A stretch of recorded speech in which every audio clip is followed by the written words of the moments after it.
Good afternoon, members. We form a quorum, and I'll call to order the meeting of the panel on Home Affairs. Item number 1, confirmation of minutes. The minutes of the meeting held on the 24th of March 2015 have been circulated to members. The Secretariat hasn't received any proposed amendments from members.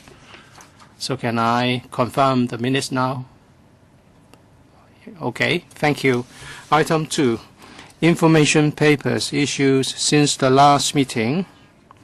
The Secretariat has issued 2 papers.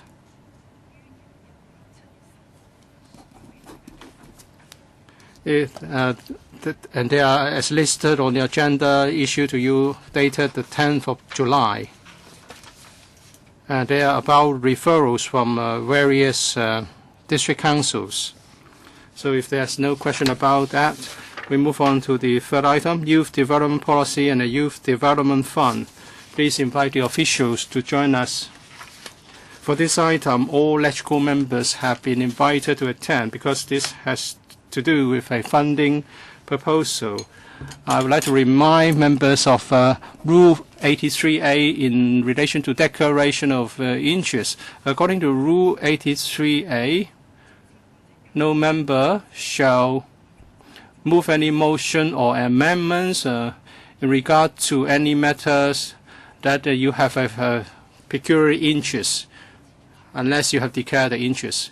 If you have direct or peculiar interest, please declare your interest before you speak. And there's also a background brief prepared by the Secretariat, which has also been issued to members for reference. So if without further ado, I would give the floor to the Secretary for Home Affairs, Mr. Zhang Taxing. The Home Affairs Bureau has already submitted a paper to members, so I won't repeat the points mentioned here. I would like to invite views from members on youth work. Youth represent our future. We believe Hong Kong has a better future because of our youth. We are concerned about youth development. Various bureaus and departments work together to look at this from whole person development and education in youth development work. Hong Kong is an open and pluralistic society. We encourage multifaceted excellence. We provide young people with diversified learning, training, and personal development opportunities. In the past few years, we have launched a number of initiatives. We devoted more resources for the exchange programs with overseas and mainland organizations, and also training opportunities to expand young people's horizons. We have adopted many approaches in communication with young people, and we also fund the various youth-related initiatives. Let me now say something about the Youth Development Fund. The CE announced the development of this fund, or the establishment of this fund earlier this year. Through a matching grant approach, we're going to fund NGOs in launching the youth-related initiative. The ratio is 1 to 2. If an NGO has raised, say, $1 million in helping a young entrepreneur, then the matching process will mean that $2 million will be funded by the Youth Development Fund. The cap is $3 million per case. We'd like to encourage more NGOs to provide mentors with experience in entrepreneurship. So we have go for more lenient approach in defining what are NGOs. NGOs, charitable organizations, chambers of commerce, professional bodies, and NGOs, non-profit making organizations set up by these organizations will all be regarded as an NGO for this purpose. In order to enable an informed decision to make, the NGO must also provide support. For example, there will be timely follow-up and advice given by the mentors. Guidance will be given so as to establish a network for young people. They have to get a business registration in Hong Kong, but to encourage young people to explore their business opportunities beyond Hong Kong, the scope of business location will not be confined to Hong Kong under the scheme. In submitting an application, the applicant must come up with a budget and a business plan, and there will also be an interview.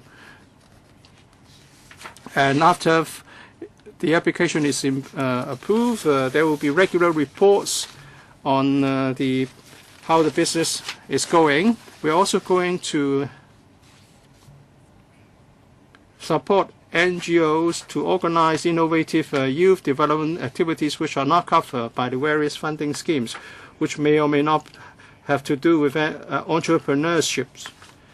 We are going to apply in the next legislative year from the FC the necessary funds to support this scheme. I appeal to members to support the submission of this application to the FC so as to start the funding scheme. I'm happy to take questions. Hands up for those members who would like to ask questions. Ann Cheung, Leung Chi Cheung, Deputy Chairman Ma Fung Kwok, Kenneth Chan, Yip Kok Hin, and who else? Have I omitted anyone? Mr. Lam Tai Fai and I myself. So I propose a time limit of 4 minutes for each member. Ms. Ann Cheung. Madam Chair, I find something curious in the paper. The age limit for the funding scheme is 18 to 35. Yes, young people are young people. Is it for that reason that is limited to the age group of 18 to 35? Permanent Secretary. We're talking about young entrepreneurship, and they're supposed to start their own businesses. So at least the applicant must be 18. So that's the reason for the lower age limit. As for the upper limit, the different schemes may have different criteria. We want these young entrepreneurs to start their businesses. And after we have talked to the NGOs and also making reference to other business support schemes, we would like to cover young people who have graduated from universities and they have accumulated some funds over some years. If we say the age limit should be 29, it may be too stringent. If we cover those up to the age of 35, then we'll be able to help those people who have graduated for a few years and who have a clearer idea of the way that they want to go forward. And I think the 35 is a more common upper limit. And then we have other common support schemes which can offer more general support. Madam Chair, I would like to raise a follow-up question. It is stated in the paper that the matching grant ratio will be 1:2. So 1 will be funded from the fund itself. So the fund will provide, say, $1 million from the NGO, and then the government will provide $2 million maximum. So I would like to ask whether the administration has considered that the African youth has not have any contribution. So shall we ask the African youth to also provide some contribution? Because, of course, it is the youth who come up with the good idea, and they may have friends and relatives who will be able to assist them. So shall we ask them to try to contribute a bit so that they will be more responsible and they will be more concerned about the entrepreneurship or the business that they want to start up? Because right now they only go to an NGO, so the NGO will provide 1/3 of the funding, and then the government will provide 2/3 of the funding. So the youth concerned do not have to contribute anything. So I think maybe we should encourage them to participate more, and then they also try to find some financial resources themselves. Mr. Low? Well, thank you, Chairman, and thank you, Madam Zhang, for the question. When we discussed about the program with the Commission on Youth and also the committee under the COY, we have discussed this matter. And of course, the point raised by Madam Zhang has been raised by other members as well. And it is maybe a good idea for the youth concerned to provide some financial resources, and then they may be more responsible for the business concerned. But on the other hand, if we go down this route, then for some youth who may not be from more affluent families, then there will be less chance for them to participate in the program. And we are aware that for some youth, they may feel that if they have to provide financial resources, then they will not be able to participate in the program at all. More importantly, we want to refer the matter to the NGO, and then the NGO will take a greater responsibility. For example, as stated in the paper, we're saying that the NGO could give out loans, for the applicants. So the applicants would have to repay the loan to the NGO. So in other words, they have also given out some financial commitment. Mr. Leung Ji-Chung? Madam Chair, I would like to raise a question concerning the NGOs. I'm not sure whether the NGOs will be very active in participating in this program. I just heard that the NGOs concerned may be giving out loans to the applicants, and the applicants have to repay the loan. So if they have confidence in the youth, then I think they would lend the money to the youth concerned. But I'm not sure whether the administration, have you really consulted all the NGOs, and do they really have an interest to participate in this Youth Development Fund? Because 1 million is not a small sum. So for NGOs, which are not the big ones like Pulang Kok or the Tonghua Group of Hospitals, the smaller or the medium-sized NGOs may not be able to participate in the program because, you have to provide 1 million for each participant youth. So if you support 2 to 3 of them, it will be a cost of about 2 to 3 million, which is a big sum. We are now talking about a $300 million fund, and I think we should be able to assist quite a number of youth. So I think the government can afford this amount. So do we really want the NGOs to help out and contribute? Also, I think that this is a fund for the administration to promote youth development, and this is a new initiative on the part of the government. And I seem to hear that they have made reference to various funds before, especially those organized by the Home Affairs Bureau, like the matching grant for young people to start up their business. So you provide some fund to the youth. If they can make money, then they make money. Otherwise, they may be losing money. But I seem to hear that quite a lot of the projects under that fund are not successful and they are losing money. So young people do not have much experience in running business, and there are chances that they will run a deficit. So I would like to go back to my question. What happens if the young people concerned is not able to repay the 1 million loan? What will happen to them if they cannot repay the loan? So I'm not sure whether the administration has really think this out carefully. Well, I would like to make a few clarifications. I think the example of 1 million is just an example for members to understand how the matching ratio work. So this is not a lower limit. So for the NGOs, if they want to participate in the scheme, they do not necessarily have to find a 1 million contribution. so they can go for a smaller amount. Secondly, we have talked about loans just now. What I mean is that we would leave it to the NGO to make the decision. We are aware that, for the past schemes and the current schemes supporting youth to develop their business, we are trying to subsidize them. Some of them will be in the form of a grant and some of them will be in the form of a loan. So we want to leave this decision to the NGO concerned so that they make the decisions. So we are not saying that all of them will be giving out the money in the form of loans. Well, some of them may have conducted other schemes before, and they may be going for the form of dishing out loans.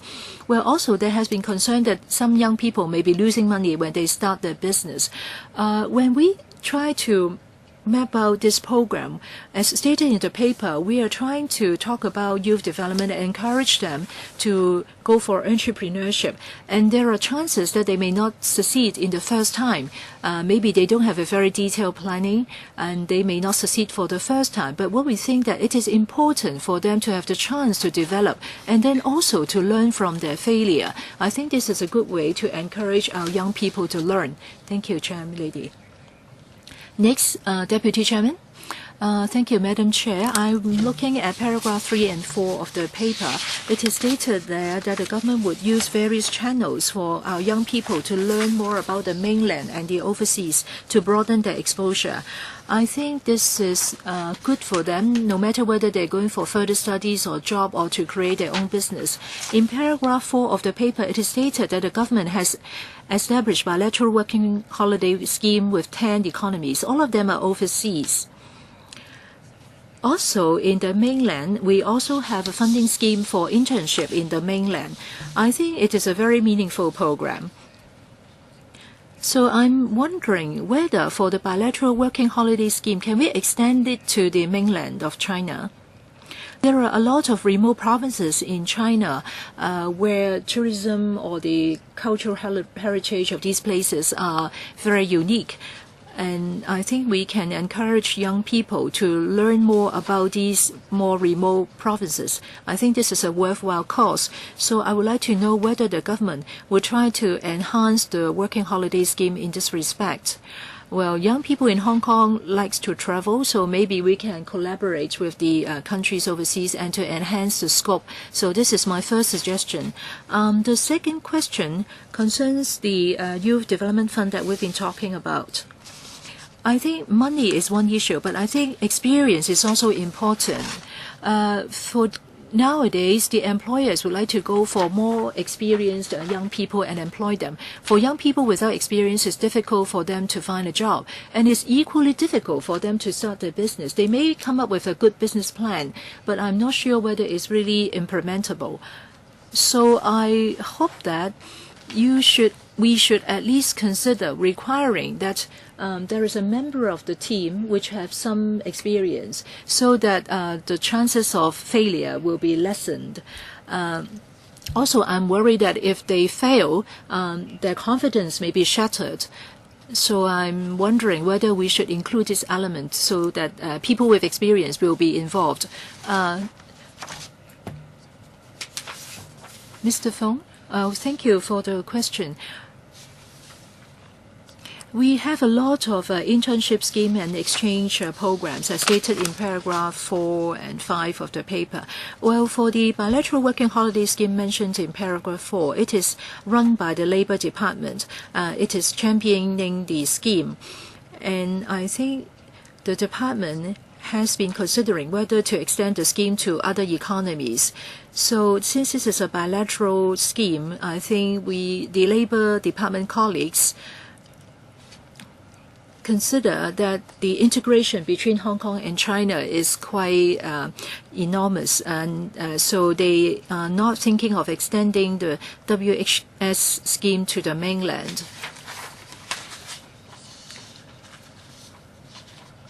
But for the other schemes, I think there will be chances for our youth to be exposed to the mainland. Mr. Low? Well, I agree with Mr. Yu's observation. Of course, we cannot just rely on passion for entrepreneurship and business startup. So when we collaborate with the NGOs concerned have to provide mentors for the young people. And these mentors have business experience, and they have the chance opportunity to provide relevant training opportunities for the young people and to learn more about the industry that they are interested in. And I think for a lot of programs, they would have a pre-training program to equip our young people. And then also they would work with the young people to finalize or enhance their business plan. So these mentors or trainers do have business experience. And if they think that it is a mature business plan, then they will provide the funding for the young people to pursue them. And then, of course, a lot of the young participants, they may have a few years working experience before they think of starting up their own business. So they may have some understanding of a particular industry before they embark on a business startup and prepare the business proposals. Next, Mr. Ma. Thank you, Madam Chair. My personal view is that one of the important points of youth policy is how to collate the views of young people, especially what they think about public policy. As stated in the paper that the government has a mechanism to collect young people's views. You have a biennial youth summit to collect the views.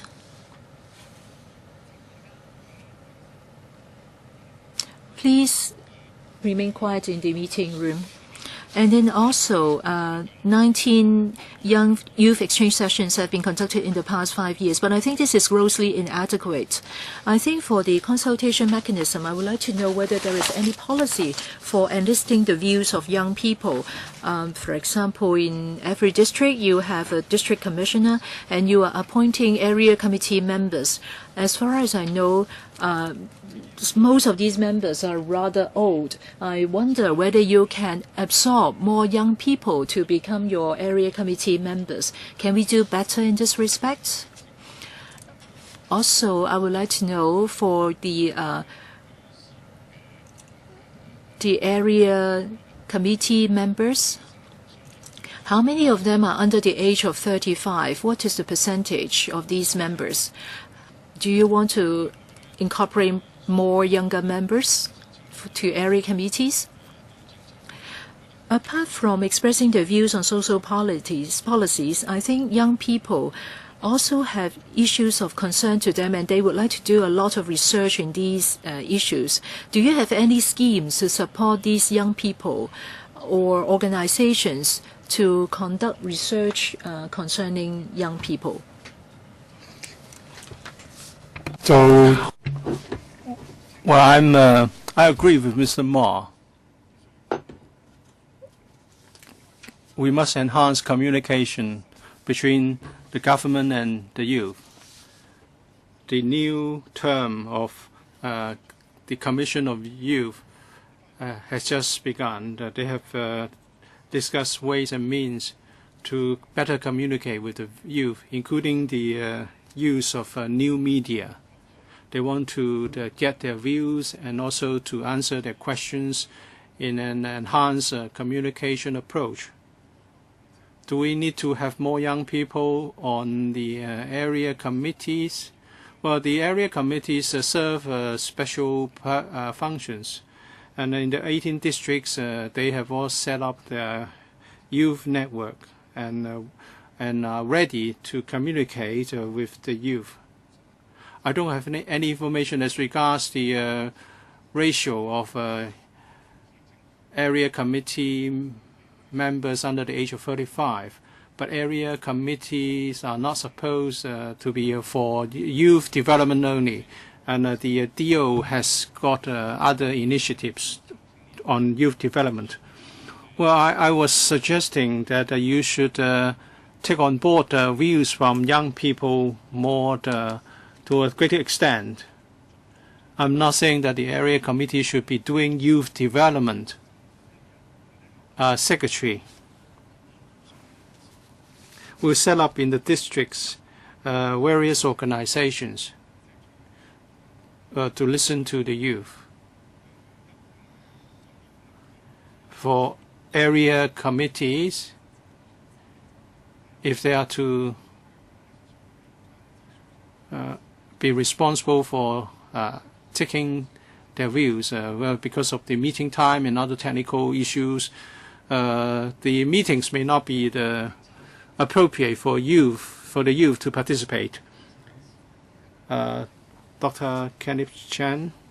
Well, youth development is a multifaceted issue, but today we are focused on entrepreneurship for the youth.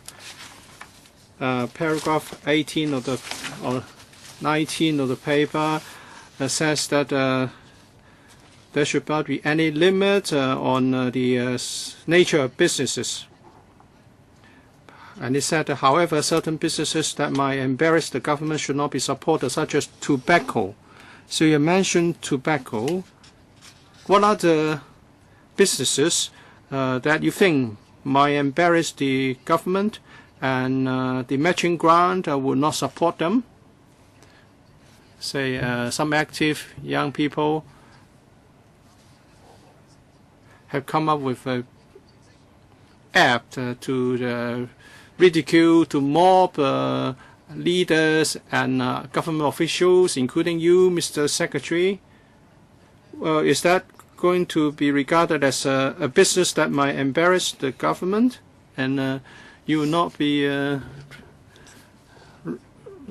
supporting it? Well, I have a conflict of interest. I'll defer to the Permanent Secretary. Well, if we just use our common sense, and let me explain.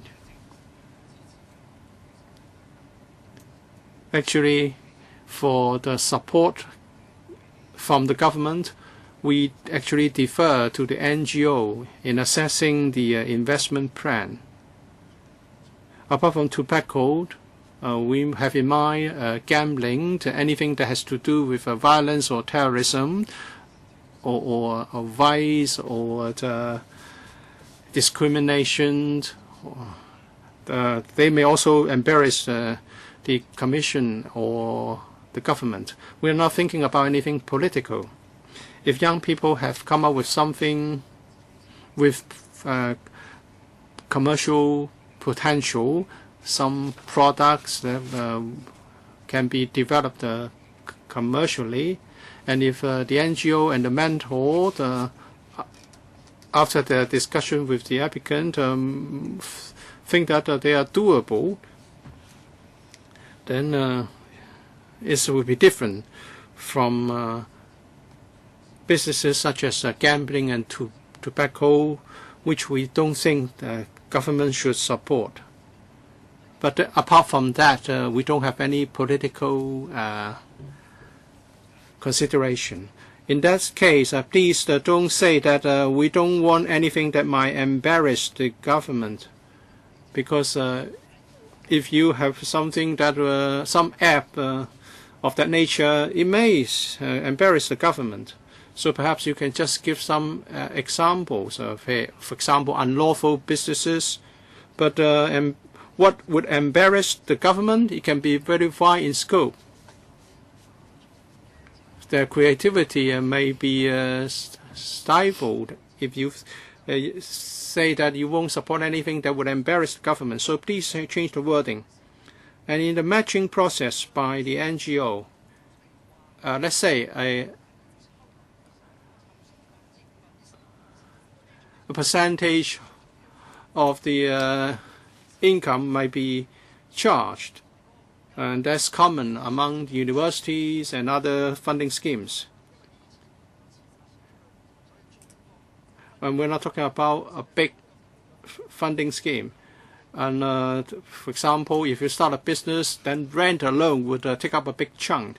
Are you going to provide premises for these young people?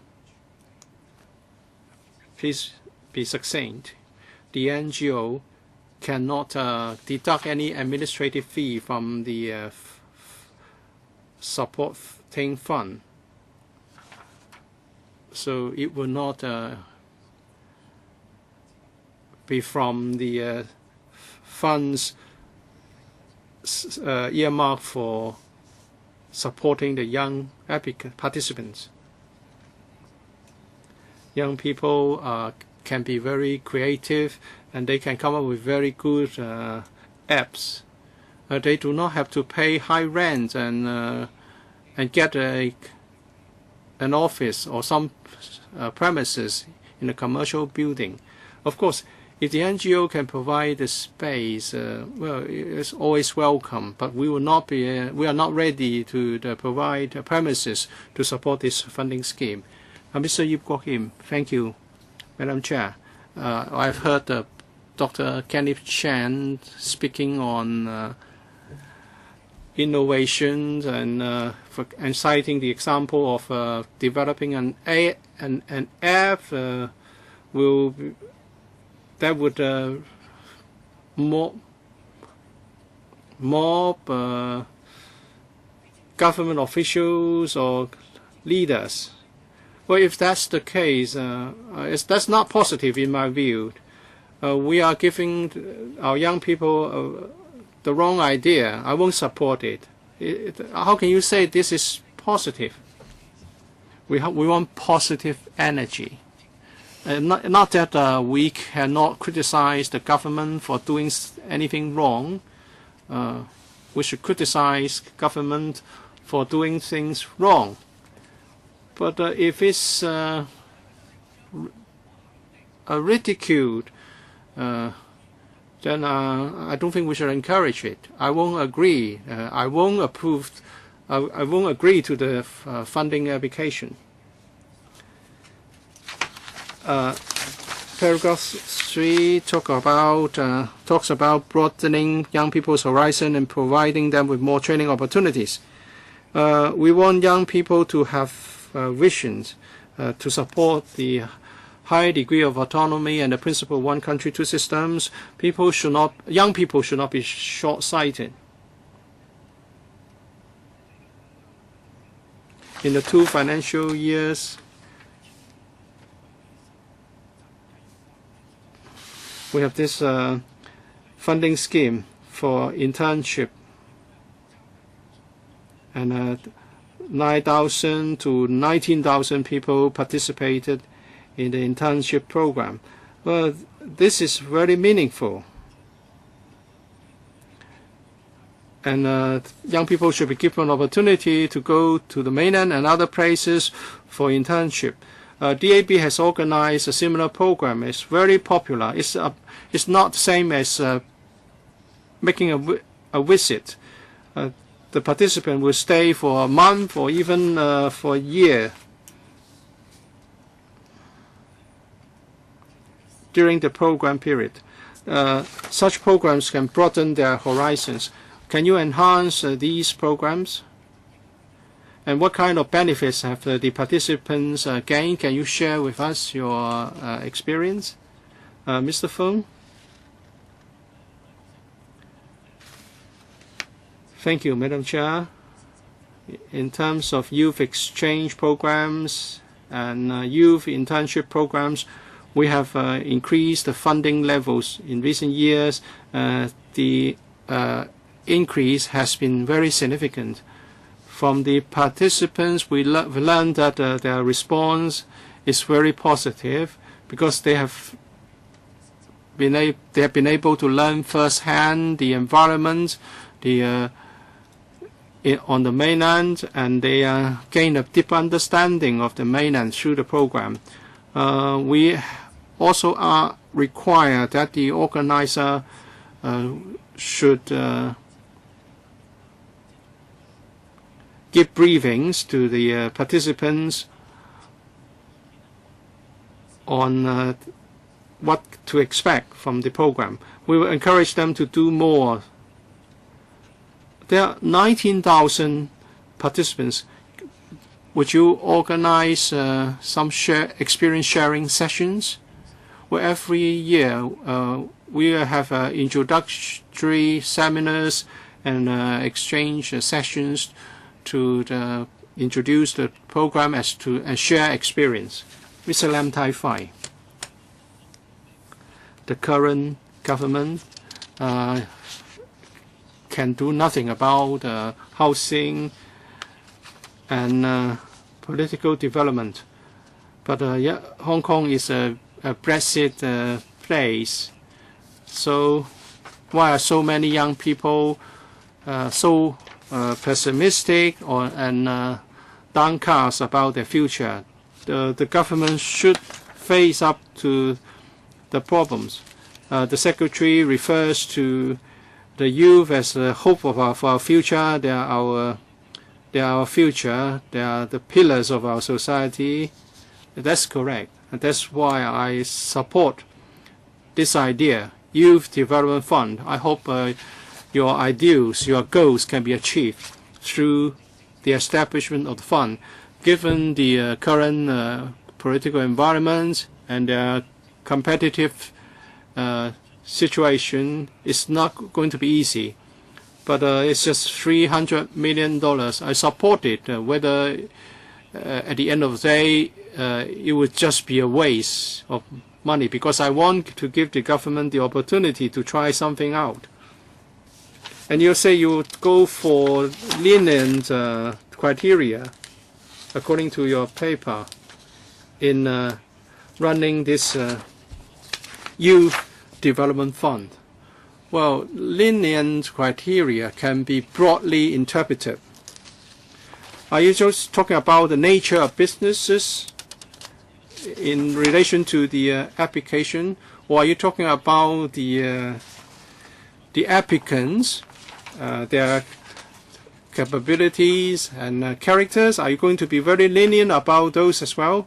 And it said if irregularities are found, the government has the right to ask for all funds paid to be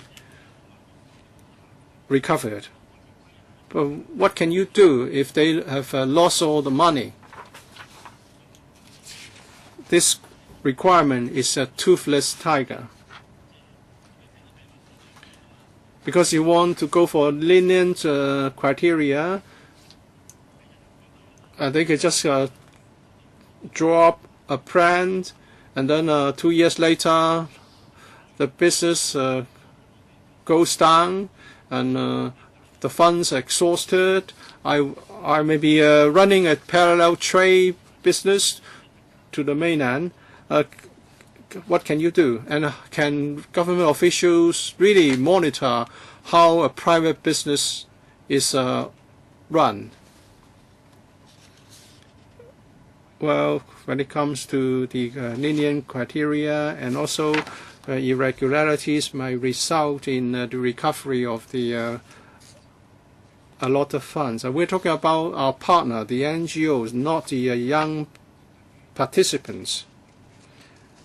So for the lenient approach, well, we are lenient as regards what the NGOs can participate in the program. We want to adopt this lenient approach to decide what we would regard as NGOs. We are not just looking at the traditional NGOs offering welfare services. We want organizations with business acumen, so that's why we also cover business chambers of commerce, business associations, and universities.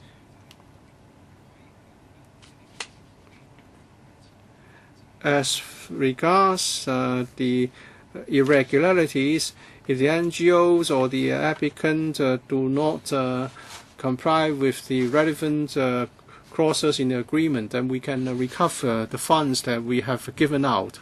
Next, Mr. Chen Chi-chun. Thank you, Madam Chair. I think it is a good intention to lend money to the young people to start business, but it may not be doing them any good, because for the young people, they may think that they don't have a career prospect to be an employee, and so they want to sort of start up their own business. But even if I say I give you a free premises, I think it is difficult for them to acquire the goods, or to employ the people to run a business. First of all, they may not be earning any salary for themselves, and they may not have a good business turnover. So a lot of them fail because of this. So I would like to ask, for this Youth Development Fund, can the young people concerned be able to get any salary? And if yes, what will be the proportion of the salary amongst the fund dispersed? Secondly, about the adopting a lenient approach towards the NGOs. In Hong Kong, we don't have any laws governing political parties. So the political parties may have subsidiaries and other bodies under them. So I'm just worried that this amount of fund will be indirectly be given to the various political parties instead. Lastly, I also have a question on para 19. It was saying that some businesses which might embarrass the government should not be supported, such as tobacco. But I think for this government, they will feel embarrassed because of a lot of things. For example, a shop selling yellow umbrellas, the government will feel embarrassed. So I have brought a sample here with me. So they have an duct tape saying that they won through election, one man, one vote, and then they also have necklaces, carrying a yellow umbrella. So what if a young person is trying to sell these products? Would it be causing embarrassment to the government? Will the government support these items?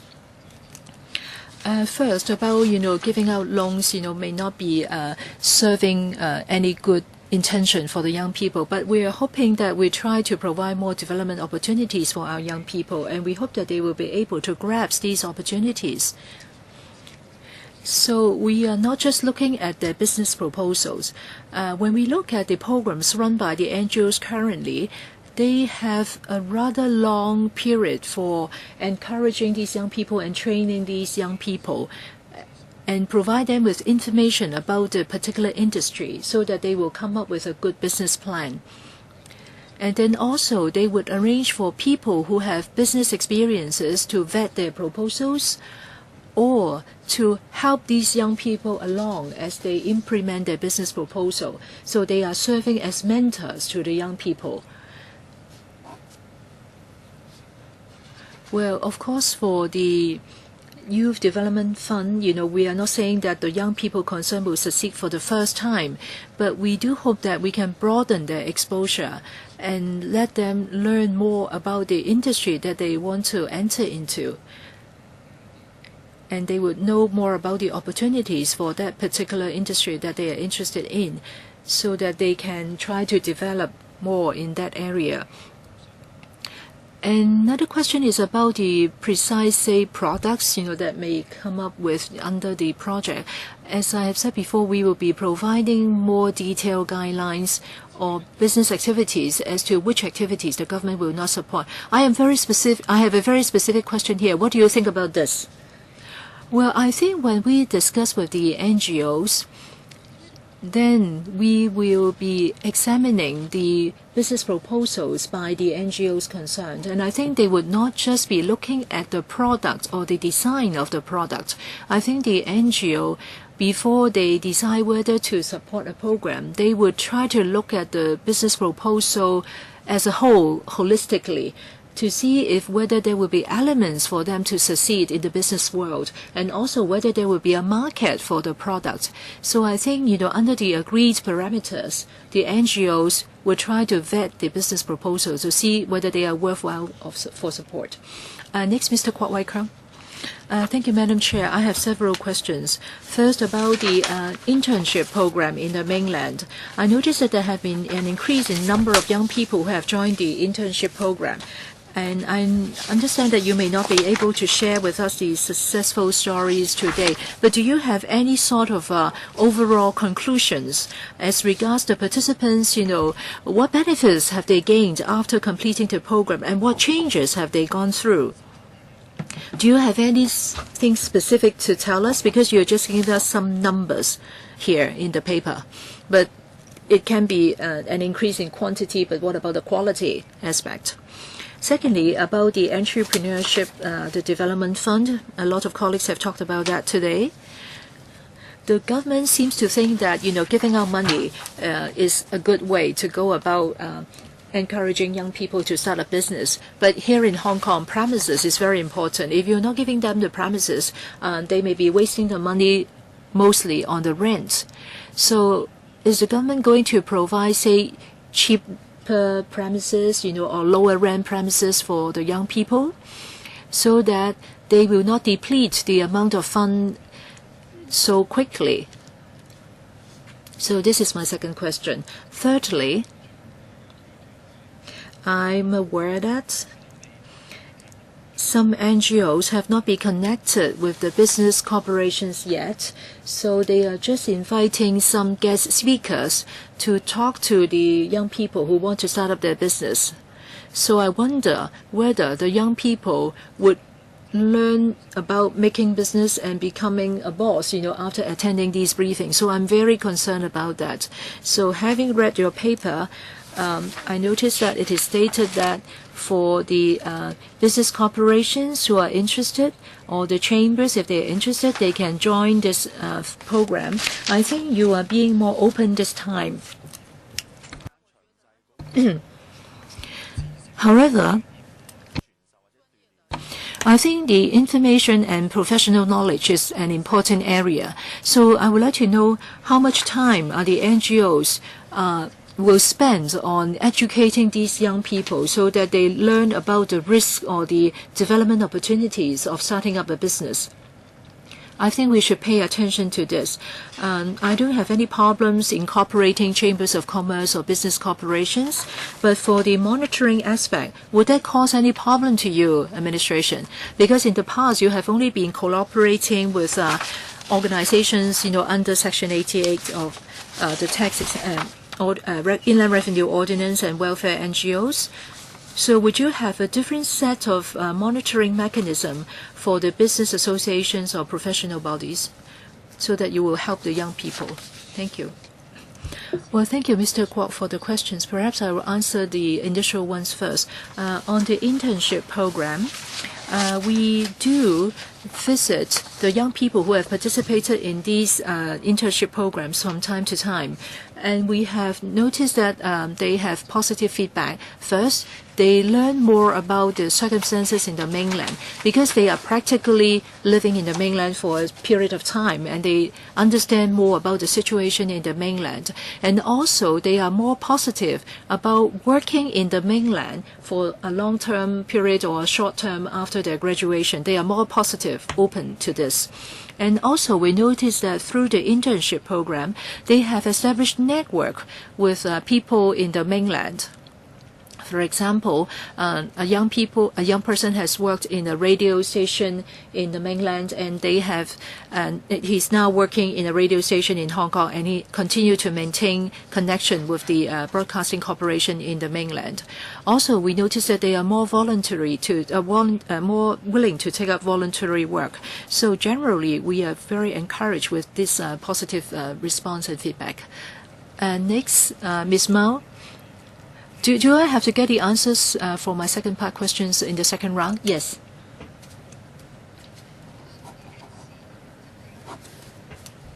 So talking about the apps which may be ridiculing the senior government officials and cause embarrassment to the government, and they will not be supported by the government.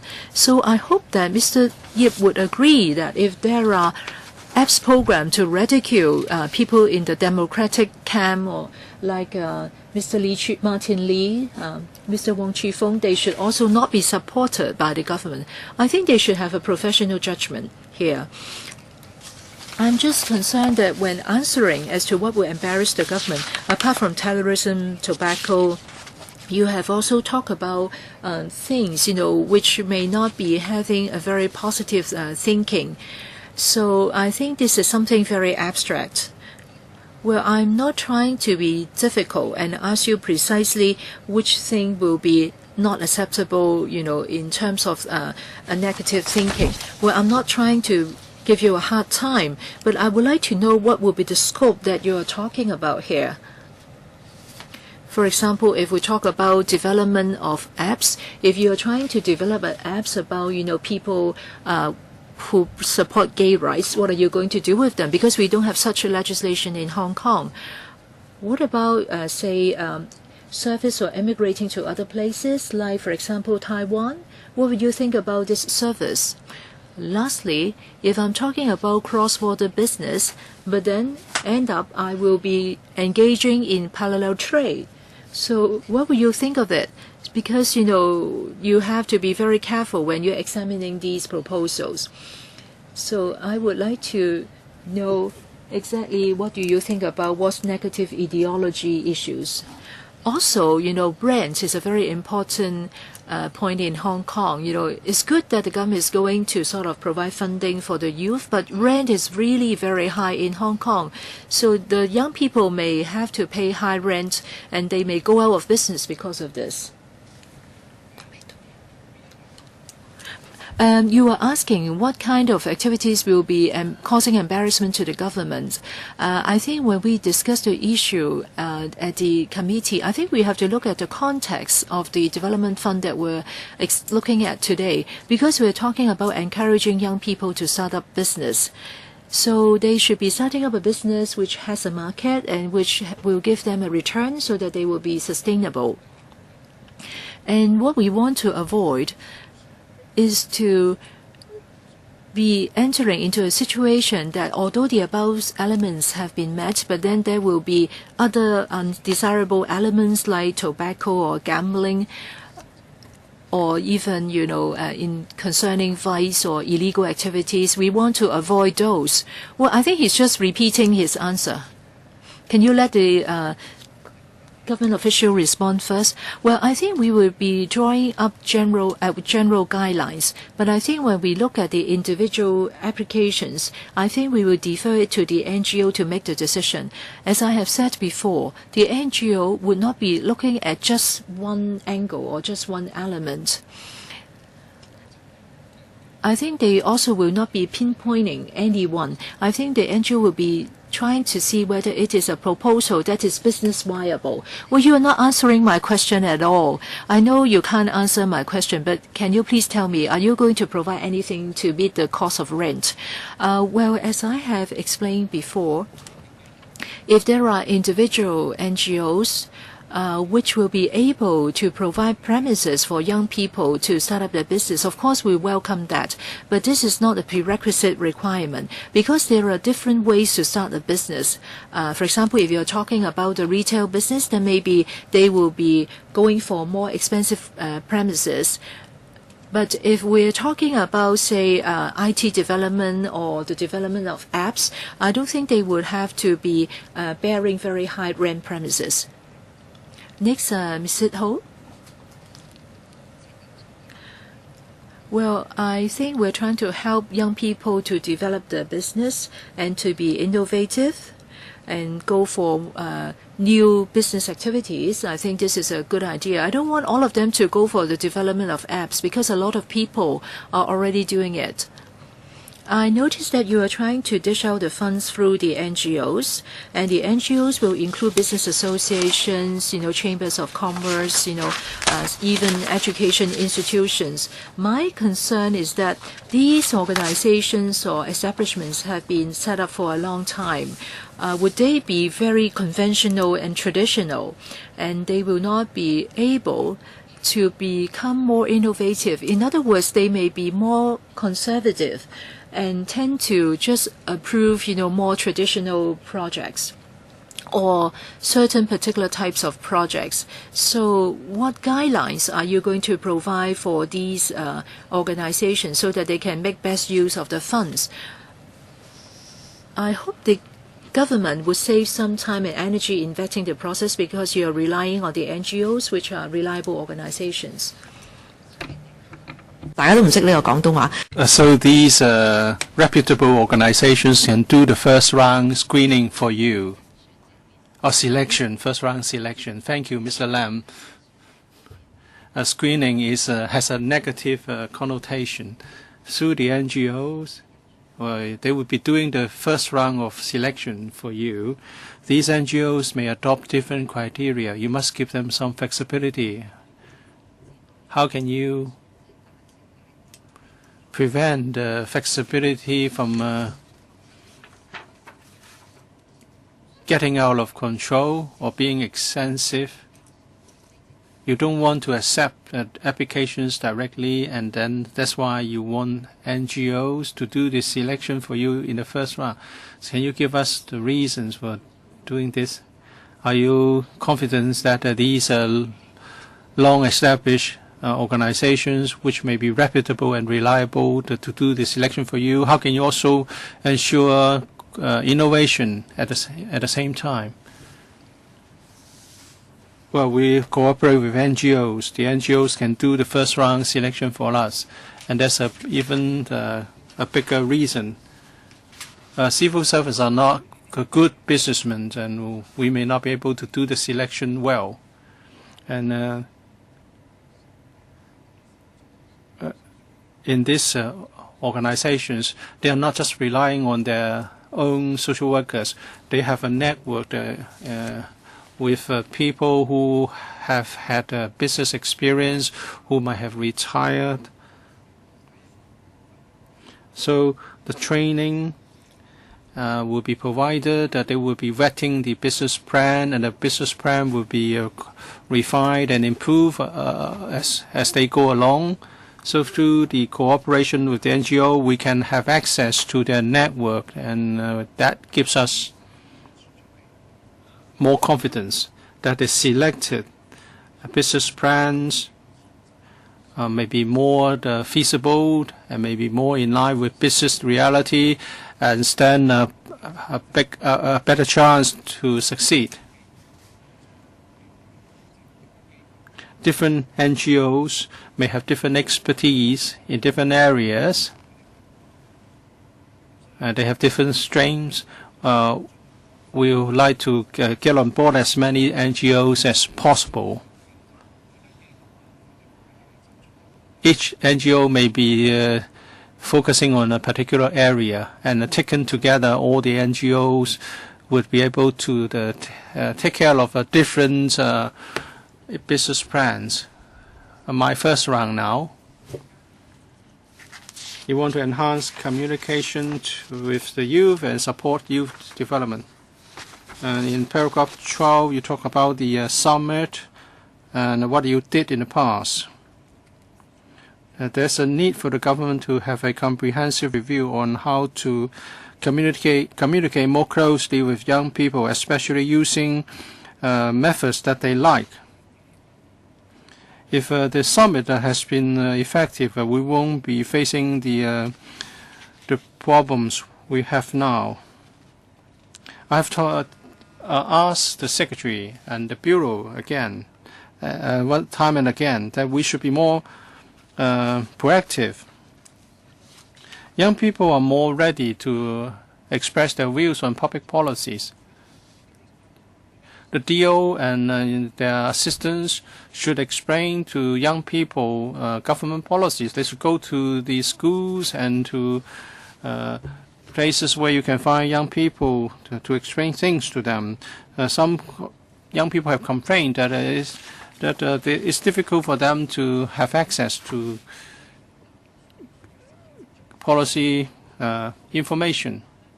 You should take the initiative to contact the youth, and so that they know that the government wants to communicate with them. And also there will be, according to the Secretary, there will be seminars in the districts. Well, this is a good approach, but let me make some suggestions for your considerations.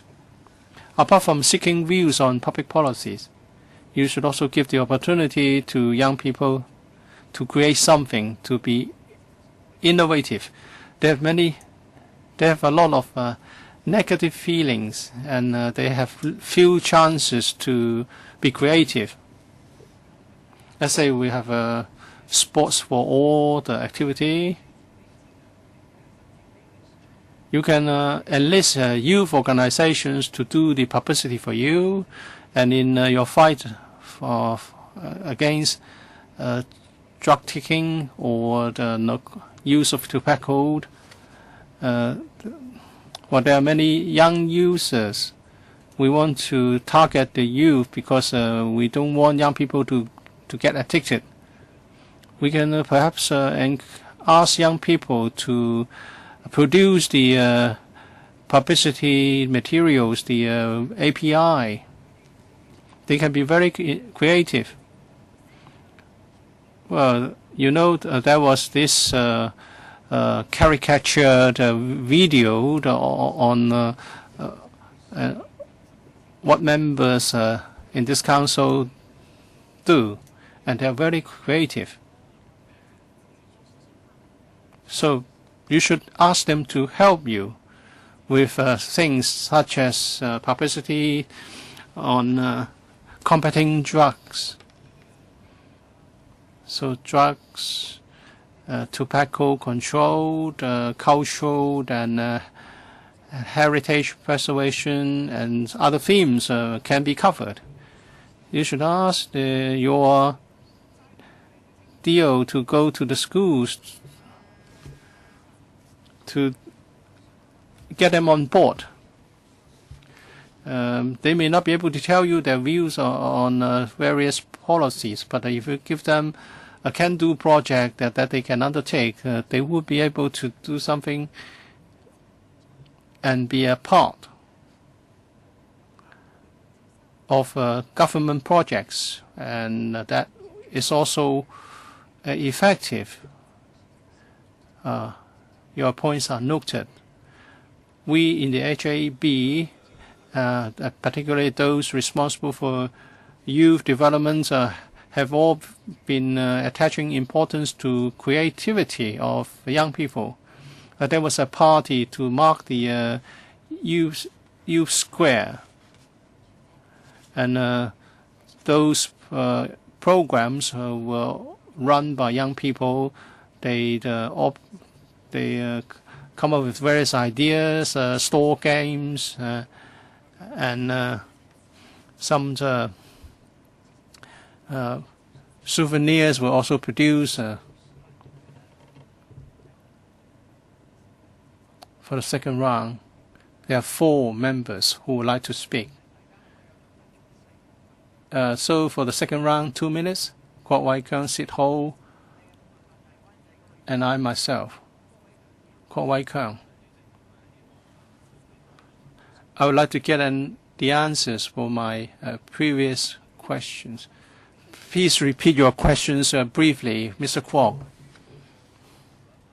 On the business startup proposal, it's good that you can cooperate with commercial organizations, especially when internship positions can be offered first, so that they can have some experience for, say, for a few months' time, and then it would be better for the startup.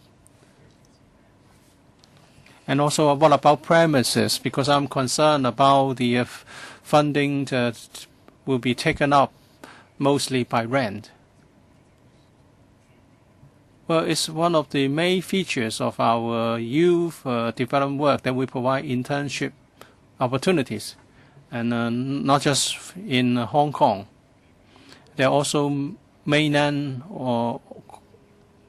organizations that collectively will provide more than 10,000 internship positions. As regards providing premises on cheaper rent, we can work on that, but I would say that there are difficulties. I'm not talking about ordinary internship programs. If an organization can provide an internship position to the young applicant who would like to start his own business, it's just like a U.S. chain store. Well, the trainee manager will have to take up various positions in the store before he becomes a manager. So we should give them some real experience. It's not just about learning something from books.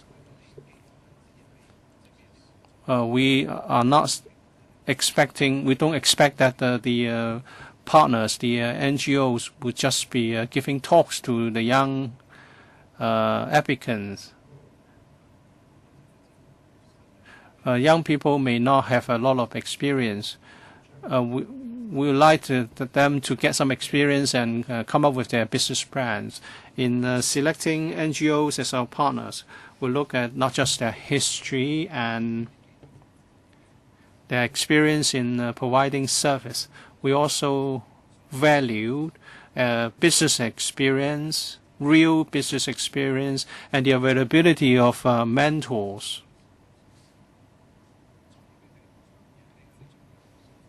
and their involvement is not about just the screening of the or vetting of the business plan, but also to enable the young applicant to be able to establish a network to make the business successful. Mr. Ho. Well, I'd like to see that creative ideas be commercially applied, and you are going to involve professional bodies.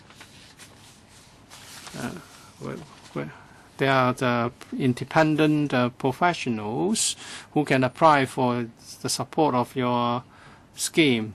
For example, accountants and lawyers, because they may need to have a startup fund. So I believe this is also entrepreneurship. I don't mind you are doing this, because we also want Hong Kong to be equipped with more professional expertise. In paragraph 21, you mentioned the monitoring mechanism, but there's no declaration of interest mechanism here. You rely the NGOs to help you, and you are going to involve a lot of people in the process. So maybe people can become quite concerned about the conflict of interest issue. You should be very stringent about this. In these NGOs, those who scrutinize the applications must declare their interest clearly as regards their relationship with the applicants. I don't want this to get in the way of having very good business plans and ideas. But I think such information on conflict of interest should be made available and transparent. When we sign the agreement with the NGO concerned, we will pay attention to this aspect and incorporate suitable clauses to reflect it. I'm the last in this round. We support the Young Entrepreneurship Scheme. It's about government support and funding, and you are going to involve NGOs. Have you learned from other countries and refer to their approach in supporting young or new businesses? Mr. Lam Tai Fai said $300 million is not a big sum, but what about other possibilities? It's going to be a matching fund. You refer to the loans with conditions attached. Do you expect that the money can never be recovered? Are you going to offer loans? Well, the idea is that when an NGO wants to become a partner, then they have to meet the matching ratio. We're responsible for the 2 in the 1:2 ratio. It's a form of a subsidy. We don't expect the NGO to repay us. And when the NGO selects business plans submitted by young people, the part that comes from the government will be given as a grant or subsidy. As for the part contributed by the NGO, different NGOs may adopt different approach. Some would give it as a grant.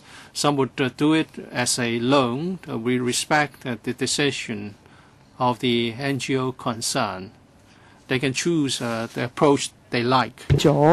I do hope the administration will be prudent, because you are giving out a matching grant to support young people to start up their business, but then you are relaying all the decisions to the NGO. So after they got the grant for the government, they can give it out to the young people in the form of grant or loan. Is that right?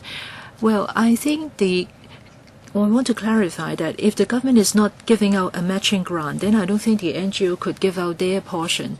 So I think they will have to be given out in the form of a subsidy. Mr. Ma, time is out, but do you want to be asking question? If not, if yes, 1 minute, please. Yes, thank you, Madam Chair. A very simple question. The administration has answered part of my question. I would like to ask whether you would provide funding for conducting youth research work. So you're not just confining to starting up business, but research work, right? Yes, I want to focus on research work because some young people want to conduct research work. Will you be providing funding for them? Well, if it is a startup business and if it is applying for the fund from the prospect of developing a business or establishing a business, then I think they would have to provide a business operation. But if it is not going down this route and the applicant is thinking of other forms of operation, then I don't think it qualifies for this Youth Development Fund. But then I think we do have other schemes for them. It all depends on the arrangements for the research work that the applicant is looking into. Because for the current fund that we're talking about, we also have another element which covers innovative activities. So maybe it would be more useful for them to focus on innovative activities rather than business startup. I think we have to conclude discussion on this item here. Well, since this concerns an application for funding, I would like to ask members, do you agree that we should submit the item to the Finance Committee, 300 million for the Youth Development Fund? No objections? Thank you. So item passed. We will submit that to the FC. No objection, right? No. Okay, let's move on to the next agenda item.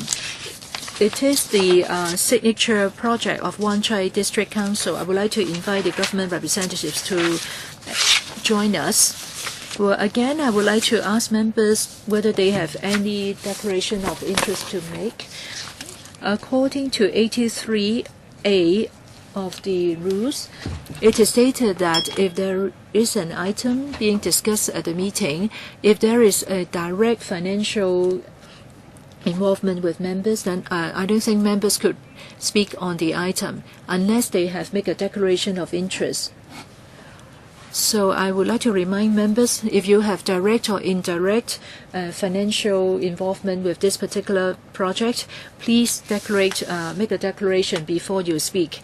And then also the Secretariat has prepared a background paper for us and it has been distributed to members before the meeting. I have to apologize that the previous item has overrun a bit, so you have to wait for us before we can discuss this item. So if the government officials are ready, I would like to invite the Secretary to introduce the paper, and then members can raise questions afterwards.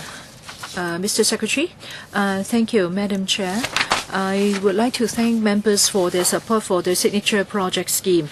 Following the Chief Executive's announcement of the signature project scheme, I think 27 projects of the 18 districts, out of them, 19 have been supported by the members. And today I would like to talk about the construction of Modern Terrace Activity Center in Wan Chai District. So this is the 20th project that we come here to consult members. For the other projects, they are being taken forward and we are working on the preliminary works, and we will try to aim at putting forward all members and consult you members on them within the 2015-16 session. So I would like to defer to the chairman of the Wan Chai District Council to introduce the project to you.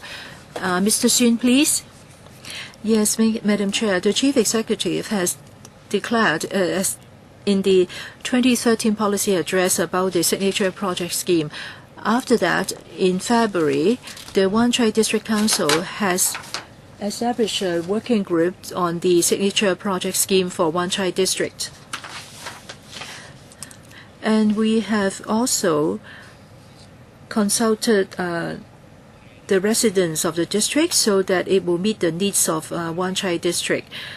In view of the need for extra premises for community activities, the working group has unanimously agreed that we should use the 100 million funding for constructing a community facility, a multi-purpose hall in Wan Chai District. We're having established the project. The working group has consulted the first round of public consultation, and about 90% of the participants and the area committees of Wan Chai area all supported the proposed facility. They all supported the proposal of the working group. In July and to August 2014, we conducted the second round of public consultation, and we consulted members of the community on the details of the project. And we have again received support from most of the participants. About 75% of the participants supported the project details. So the working group has now decided that we should construct a multi-purpose hall in Morton Terrace, and we hope that following the establishment of this facility, there will be more premises and to meet the need for such facilities in the district. For a multi-purpose activity center, they will meet the needs of the community. For the ground floor, it will be a multi-purpose hall which is suitable for staging exhibitions, book fairs, all these kind of activities. The first floor and the second story of the activity will be a multi-purpose hall, and mostly for conducting talks or ceremonies. For the roof of the community center, it will be turned into a community garden come roof garden. And so members of the community will be able to enjoy this relaxing green area. And to meet the needs of the community, the working group has also agreed to apply for additional funding for this project, and we have been able to secure support from the Hong Kong Jockey Club Charities Trust. We'll be getting a donation of up to $40 million so that we can pursue the MTAC project, and the total project cost will become $140 million. So if members are in support of the proposal, I hope that we will be able to take the project back to the Legislative Council after the summer recess. So we will go to the Public Works Subcommittee and then the Finance Committee. We will try to seek their approval. And we hope that around mid-2016, we will be able to commence construction, and completion is expected to be by mid-2018. The Wan Chai District Council will be participating in the management of the MTAC. So I hope that members would support the proposal, and I'm appealing on behalf of the Wan Chai District Council, and I hope that it will be beneficial to the members and the people residing in Wan Chai. So any members would like to speak on this item? I have 5 members who would like to speak: Mr. Wong Kwok Heng, Mr. Ma Fong Kok, Mr. Lam Tai Fai, and myself. If there are no further members who would like to speak, I will draw a line here. Mr. Wong Kwok Heng. Thank you, Madam Chair. Well, I'm not a member of this committee, but I come here to support this item. I'm an elected member of the Hong Kong Island District, and I think for the Morton Terrace Activity Center to be established behind the Central Library is very important, and it is also in line with the needs of the people living in the area. It is also a centrally located site with good transport support. I would like to raise a few questions. First of all, on the number of seats to be provided in the multi-purpose hall, it is only around 250 seats. Can we have more seats for that multi-purpose hall? My second question concerns the design of the MTAC. Have you taken into account the provision of accessibility for persons with disabilities? We are talking about multipurpose hall and community halls, and I think we are very concerned about the access for persons with disabilities. I hope that the signature project for the Wan Chai district is worthy of support, and I hope the administration will respond to my two questions. The colleagues from ASD. Thank you, Madam Chair. For the multi-purpose hall, we have a standard for the construction. We have to provide a particular space for the number of people. Because we're talking about a very small site here, it is only about some 10 meters wide, although it is some 40 meters long. But because of the site constraint, I think 250 is the maximum number of seats that we can provide. If we provide more seats, there may be concern on fire safety and air ventilation. What about accessibility? We are complying with the legislative requirements for the provision of accessibility for persons with disabilities. So there is going to be a hall and a stage. Do you have a ramp for accessing the stage so that the wheelchair-bound people can get onto the stage? Yes, there will be a ramp for accessing the stage in the multipurpose hall. One more question. How about the audio system? What is going to happen to that? I'm also used to be a member of the district council, and I noticed that for the past designs, when you have the hardware installed, the audio system may not be working very well later. Are you doing anything about that? Well, I think for the audio system, we are procuring facilities which are suitable for that particular venue. So for the audio equipment, we'll be following our established standard for provision of such equipment for the community halls. Well, Chairman, I cannot make a vote here, but I would like to support this item. Mr. Ma Fong Kwok. Thank you, Madam Chair. I strongly support this project. I think Leighton Hill Community Hall is very conveniently located and it is highly utilized. So I would like to know whether it has been used for territory-wide activities in addition to district activities. My second question concerns the technical aspect. It seems that there is still some space in that site. So obviously you have a need for a multi-purpose activities center, but would there be a differentiation of use between the Leighton Hill Activity Hall and the new Activity Hall? As Mr. Wong has said, can you provide more seats in the new facility, or is it because of the $100 million constraint, and even if the donation of $40 million from the Jockey Club, would it be possible to enhance the project further? Because it is very close to the Central Library, I think it is very good to have such a facility there. So it will be not just a community level activity, and I hope that the district council will try to look at it from a more holistic point of view. See if you can provide more seats there and enhance the use of the MTAC project. Of course, we may be talking about additional resources, but I would like to know, is it because of the financial constraint that you can only produce an MTAC of this scale? Mr. Sun, District Council Chairman. We have only got the Leighton Hill Community Hall for district level activities. The design is that performances can be staged there, and even indoor sports activities and meetings can be hosted.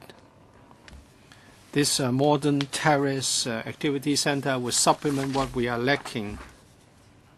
For example, we want to have exhibitions and a book exhibition and so on and so forth. We don't have suitable venues. Well, some have said that the Central Library is much bigger facility and it's just next to yours. but the central library's criteria are high to comparatively speaking. Smaller exhibitions from district organizations may not be accepted. So we want to have this multi-purpose activity center so that we can have such performances and activities staged there. Can we make better use of this location? Well, the district council would certainly like to see more, but there are constraints. We cannot expand outwards, or else we'll be taking up the vehicular access and the EVA of the central library. In the second round consultation exercise, some members of the public talk about developing downwards. Let's have a basement. Mr. Ma, we need $40 million on top of the $100 million to make it possible. If we excavate a basement, we'll not be able to cope financially speaking. So the district council has to live within the budget. Deputy Chairman, I think Mr. Ma's suggestions should be considered because next to your center is the Central Library. Across the road is the Victoria Park. During holidays, there's so many people going there. I think such facilities can meet not just the needs of local people, but not people from other districts. Of course, if you have the budget, if your budget allows it, you should consider having more stories. On the rooftop, you are going to have a landscape area. During holidays, there are many foreign domestic helpers doing things there. And so do you expect that foreign domestic helpers will be sitting there on the rooftop or even having some food there? What about management expenditure? You have $4 million. You have a budget of $4 million. Well, how are you going to cope with the flow of people during holidays? And have you considered the factors that are mentioned in your management budget? Madam Chair, let me say something about the role played by the District Council. I will defer the question on management to government officials. The rooftop is a community nursery, a green area.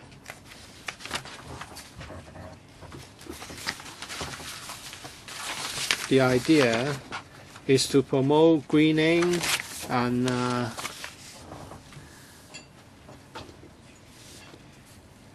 in Wan Chai district, we have set aside certain LCSD area for community organizations to grow something on it. They are let on a cycle of 4 months. They can grow something in those designated area. In this activities center, we would like to make the best use of the rooftop.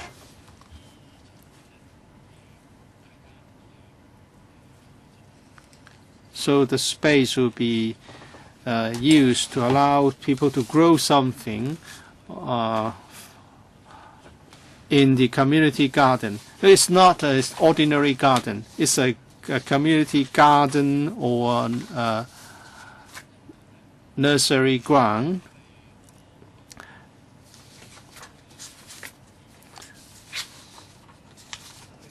It's not a big site, so I don't think it's not as attractive as Victoria Park.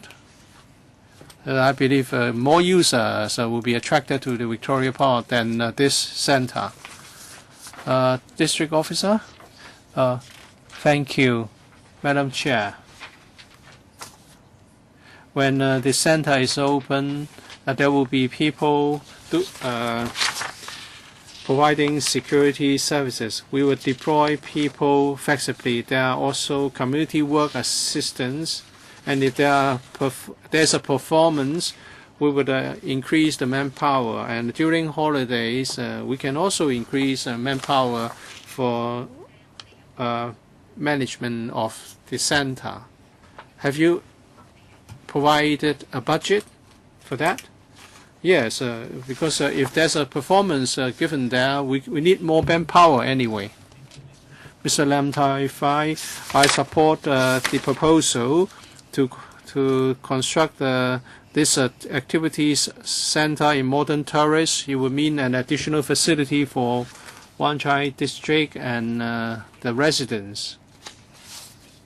But I believe people from other districts can also enjoy this center. I went to the new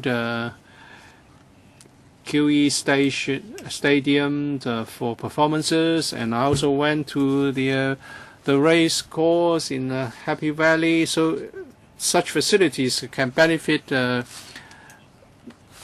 people not just from the Wan Chai district. Well, I want to say some words of appreciation. I'm not a Hong Kong resident and I'm not a Wan Chai resident. I thank the district officer for ringing me up to explain what the project is about. I do appreciate her passion for work, Mr. Secretary. This is a four-storied center. I'm not from the construction industry. On the ground level, you also have a first floor, second floor, and the rooftop. But I forgot to ask Ms. Luke, what do you mean by having 4 levels? Can you elaborate? Can we have some response from ASD? Well, the multi-purpose hall is it has a height twice the normal height. So there's a multi-purpose function room, and then we need to have the E&M plant room, and there's a basement.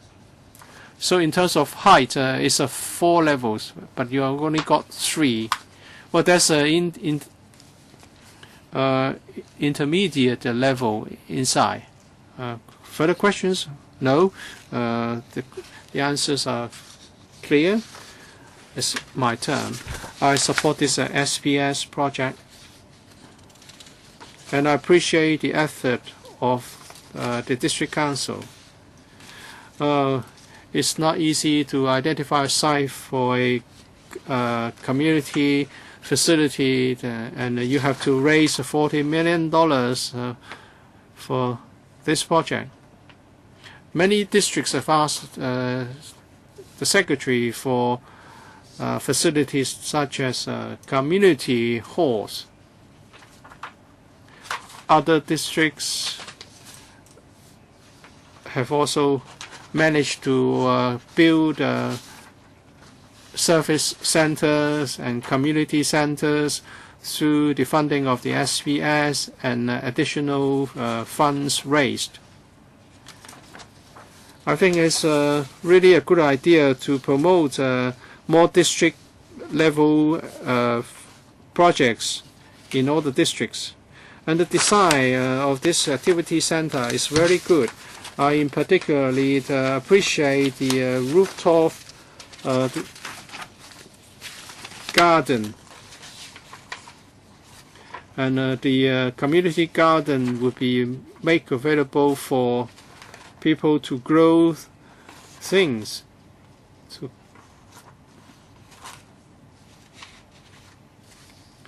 Have you made reference to other locations? Have you or successful cases, or are you the first to go for this? My concern is that unless you are very experienced, you're going to have challenges. Have you make reference to other buildings experience?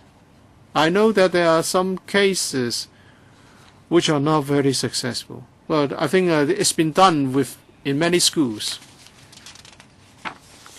I can, for example, give some examples. For example, Hazen Place, a commercial building, has a rooftop, which is also a community garden, and it's also made available to the public, and it's been given an award.